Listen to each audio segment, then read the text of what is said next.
নিগার সুলতানার ব্যাটে আবার ঝড়, রেকর্ড উচ্চতায় বাংলাদেশ।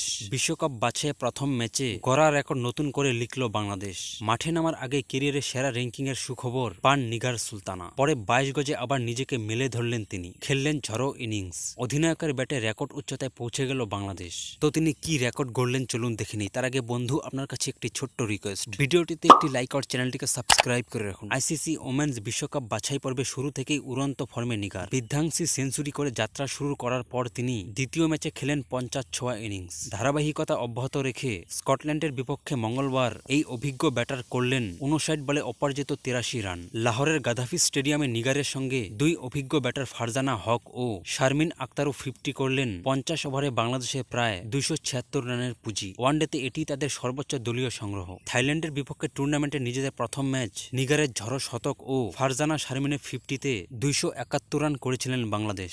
এই ম্যাচের পর সেই রেকর্ড নতুন করে লিখল তারা। সেদিনের রেকর্ড জয়ের ম্যাচে 80 বলে 101 রান করেছিলেন নিগার। দ্বিতীয় ম্যাচে রোমাঞ্চকর জয়ের পথে 68 বলে 51 রান করেন তিনি। এবার অপরাজিত ইনিংস 11-4 করলেন 83 রান। এই সংস্করণে টানা 3টি 50 ছোঁয়া ইনিংস খেলা বাংলাদেশের দ্বিতীয় ব্যাটার তিনি। গত বছর আয়ারল্যান্ডের বিপক্ষে ঘরের মাঠে 3 ম্যাচে 50 করেছিলেন ফারজানা। চলতি বছরেও দারুণ ফর্মে অভিজ্ঞ এই ওপেনার 3 ম্যাচে এরই মধ্যে 2টি 50 করেছেন ফারজানা। তার মতে 3 ম্যাচে 2টি 50 ছোঁয়া ইনিংস খেলেছেন শারমিন। টসে জিতে ব্যাট করতে নেমে আবারও অল্পেই ইসমাত তানজিমের ব্যাট হারায় বাংলাদেশ।